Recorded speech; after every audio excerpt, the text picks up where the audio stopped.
Hi everyone, welcome back to the channel and welcome back to another reaction video. Today I'm going to be watching, reviewing, and reacting to Season 1, Episode 3 of The Boys from Amazon Studios. Alright, so at the end of the last episode, Huey has officially kind of crossed the line that he can not go back from, as he exploded translucent before Homelander could find him. And so, you know, he's fully in it now. Fully in it now. There's no changing his mind about this path that he's sort of on. And I'd say that goes for all of them, because at this point, you know, they now actually have killed one of the seven. So there really seems to be nothing to do going forward except either run and hope that you never get found, or continue this quest to try and bring them all down, because otherwise eventually Homelander is going to find you and kill you for that. So not probably a great place for him to be in, but I'm sure we'll see plenty of interesting consequences from that.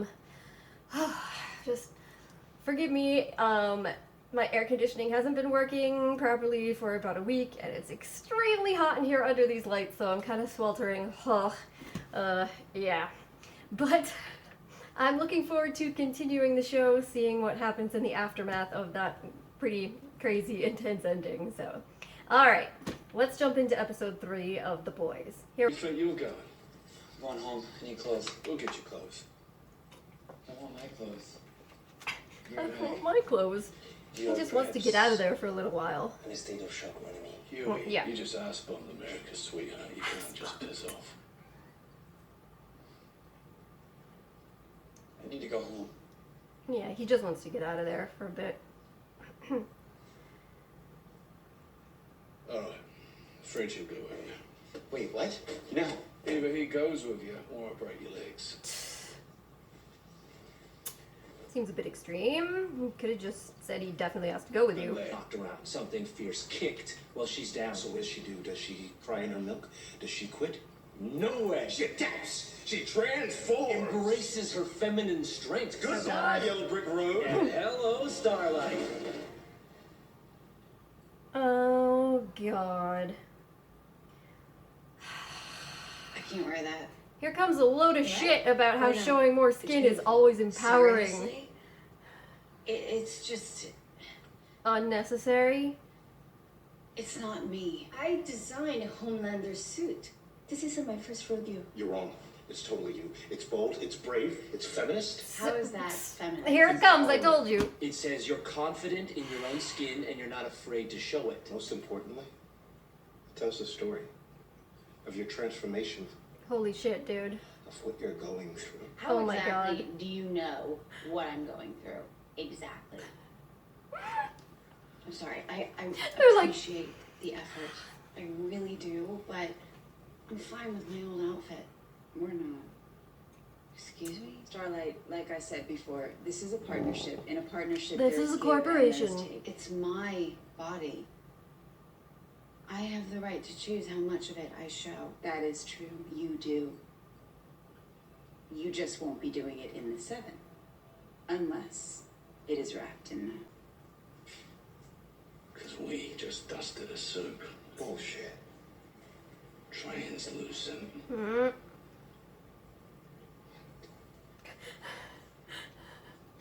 Well, come on, you lime-sucking smartass. How the hell did you do it? It'll be different this go, right? None of that secrets and lies bollocks and that Mallory shit ain't gonna happen this time, I swear to God. Whatever that means. Are you bringing Frenchie back? Because I can't work with that motherfucker. Uh-oh. Frenchie, no, I ain't seen him in years. None of those lies. Hey, you remember when you wanted me in the red cape and I said, no, make it the flag? Remember that? Uh-huh. Yeah, I don't need these, okay? I can sell my way into the military. Thank you. You take care of your baby, and I'll take care of mine. What was that Mr. face? Edgar Why does wrote it those seem... personally. Mr. Edgar. So if you want to go to 82, But yeah, and why take does it up seem with like him, he doesn't like the be my baby? guest.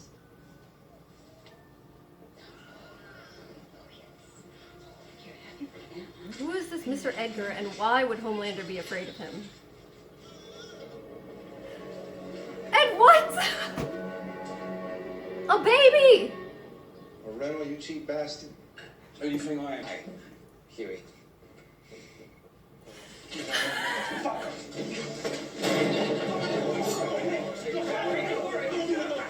Who's this guy? You give the game away until this frog gets what's coming. Oh my god. You think that he's coming? He's near your mother and teenage on the door, that bitch. Hey, we had an agreement about it. We agreed to put a pin in it, alright? What agreement? Was no pin. I don't trust this Frenchman. I am more American than you racist piece of Oh my god. Nothing. There's water under the bridge. You tell that to Mallory's grandkid.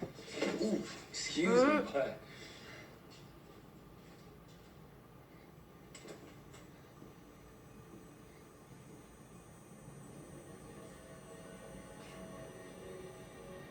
Yeah, he doesn't recognize him. Shh. It's just gonna make him more mad.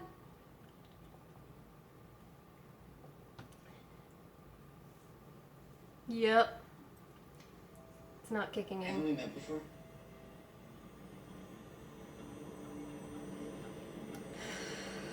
Maybe. That is pretty bad. I meet a ton of people. Come on, man. Our meet is running out. Let's go. Let's get out of here. Excuse us, brother. Yeah. You trying to get us in?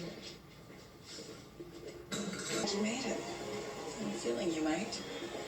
Remember when we used to just fly off to Paris like on a whim? I remember freezing my ass off across the Atlantic. Yeah, those were good times. How do we ever break up? Mind if we not crack open that tawdry little chapter? Oh, come on.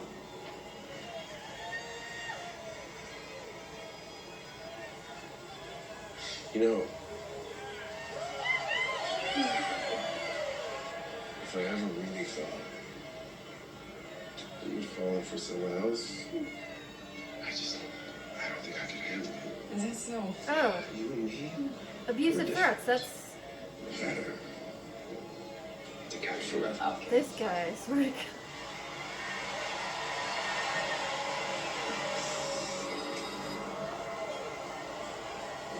Starlight, what do you, Annie. this is insane, but, I know you're you and everything, but if you ever just wanted to, you know, get... Would you like my number? Yeah, that's what I was asking. Okay. Do I call you, or do I just commit a crime? Probably committing a crime would get me to you quicker, so. Lord. Okay. You see that red case over there? I've been around long enough to know a fixed kid when I see her. And she told A-Train that Visa's slippery slope. So she's got experience. I figured if you wait around long enough, 2 + 2 = nasty. Sherlock fucking Army. Now, a minute. The space babysitting delinquents any day, don't we?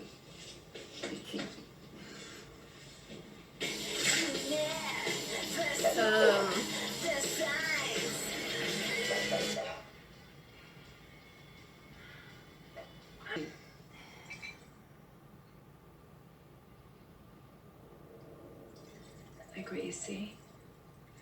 Huh? No. Yes. I mean, it's lovely. It's okay. A lot of guys have a superhero fantasy.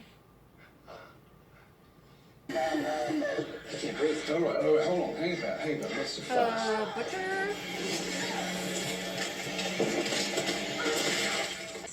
Is that translucent? Still think we got nothing to worry about? How'd they even get through his skin? Yeah. What kind of a maniac? I might, No maniac. Smart, actually. Very smart. Hey, Deep. What can't I see through? Zinc, Homelander. Correct. And what's the box made of, Deep? Zinc. Correct. He's Yeah. like, come on, man, don't They be. also knew that we'd find translucent what's left of him eventually. So they were just buying time. Why do you say that? I'm so glad you asked.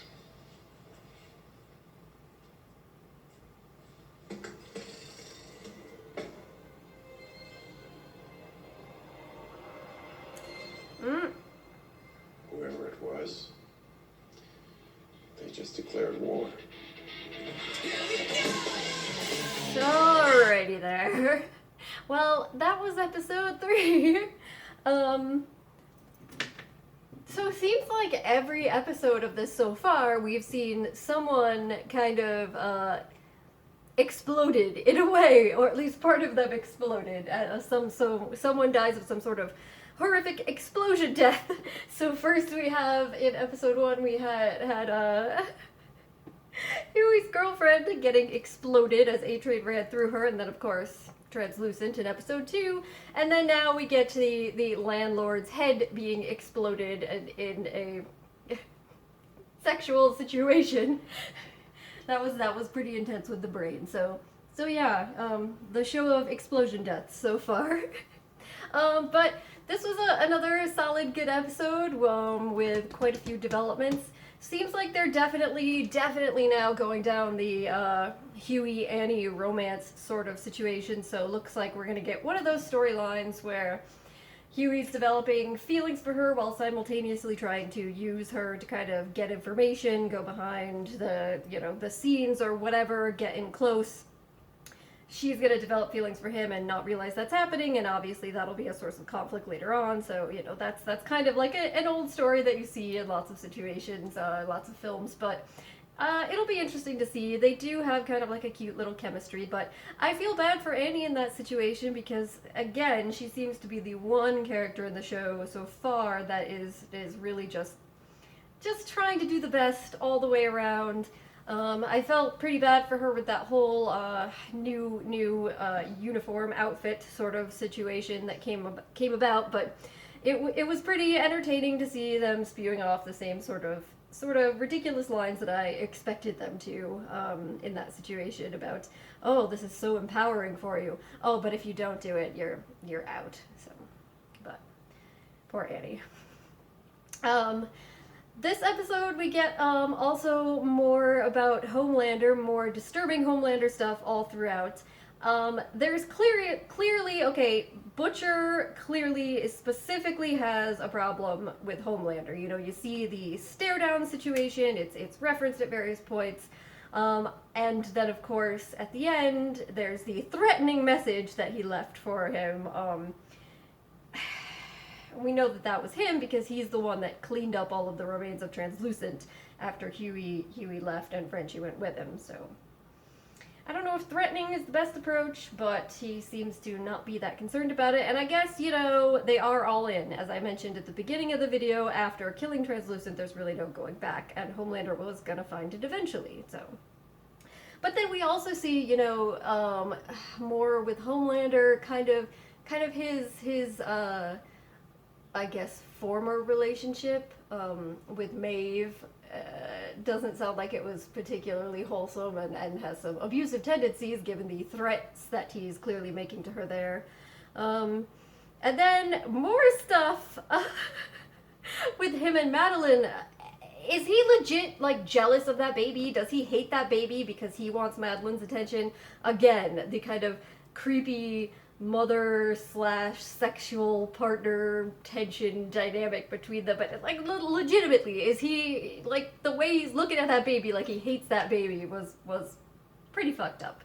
But I'm also curious about who this Mr. Edgar is, who seems to be in charge of the company, and what he and Homelander have going on, because Homelander actually, was willing to listen when Madeline said, hey, Mr. Edgar wrote those himself, so you can take it up with him if you don't want to do what he says. So that's interesting. Also, various hints and statements about the Mallory situation. Curious to see what that was. That seemed to have been such a big issue in the past for Butcher and his crew. Obviously something went very wrong, and maybe that's somehow tied to the whole Butcher Homelander past. I don't know, but we'll see. And then the other big kind of development, I guess, Compound V, being some sort of steroid, maybe, a superhero steroid that kind of oomphs up their power, but also seems to kind of give them a crazy high, as we saw the consequences of that, with what's her name, Pop Claw. Yeah. But yeah, like I said, another very interesting, solid episode. I think that I continue to find Homelander and his disturbing relationships and actions the most interesting character. So we'll see what happens going forward. He seems kind of almost excited about the prospect of somebody coming for them and a war happening, so. Alright, I think I'm going to wrap this up here, guys, so if you have any questions, comments, please do leave them down below. I'm going to get out from under these hot lights and try to cool down. Thank you very much for joining me today. Hopefully I'll see you next time. Bye.